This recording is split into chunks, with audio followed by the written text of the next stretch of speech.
चढ़ते सावन गूंज उठल बोलबम के जयकारी हो। देवघर में दरबार लगैले कि शिव भोले भंडारी हो। सुल्तानगंज से लोग जल लेके बाबा के दरबार देवघर में शायद 105 किलोमीटर प्लस बा लोग। हाँ वो प्लस कह देनी, अब समझ जाइए 108 हुई 112 हुई, मानो देवघर घुमा देता लोग तो 120-130 हो जाता, इसीलिए 105 प्लस मैंने बोल दिया। बाकी आपको जो सोचना है आप समझ सकते हैं। बाबा के दरबार में लोग आवेला काहेला कि बाबा हमनी के मनोकामना पूर्ण करस। और हम प्रांगण में आई ना तो हर जगह कौन और गीत गाई, लेकिन पहिलका गीत है गायना कि देवघर जाइबा दर्शन पाइबा दुखवा दूर होई। हो देवघर जाइबा दर्शन पाइबा दुखवा दूर होई, आ कृपा जरूर होई।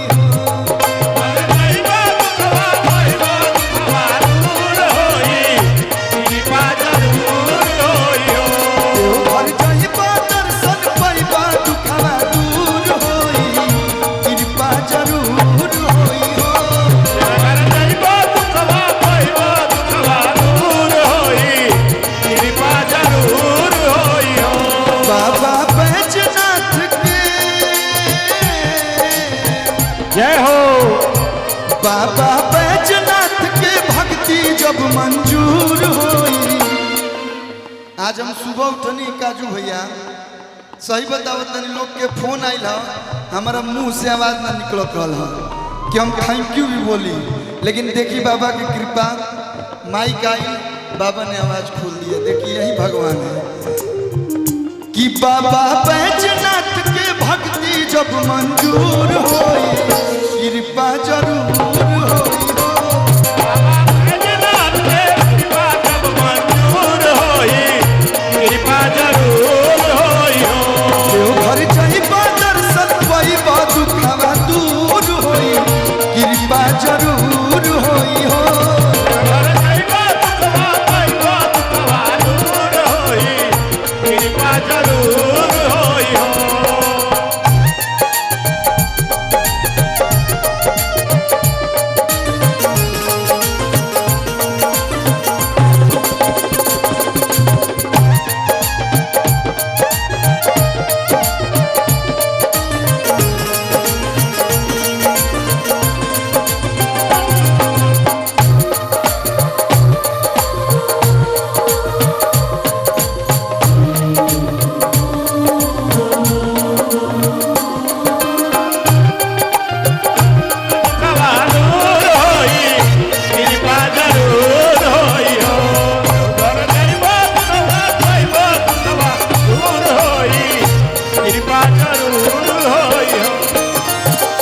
खोली है नजार बाबा दया सब पे करी है, नजार बाबा दया सब पे करी है।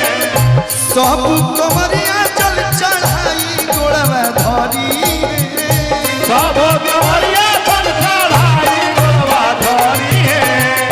बाबा के दरबार में जब इतना भक्त लोग जाई, बहुत बहुत धन्यवाद काजू भैया।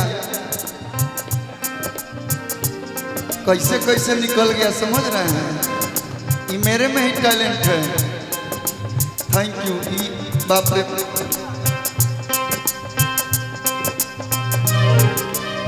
दलिया कहीं गिरो घियुआ अपने में गिरल है। जब बाबा के नजर जितना भी जल लेके भक्त लोग जाता लोग सब लोग पे पड़िका है।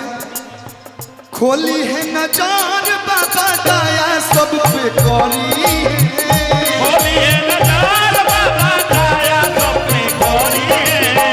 सब कमरिया चल चढ़ाई गोड़वा धरी है, सब कमरिया चल चढ़ाई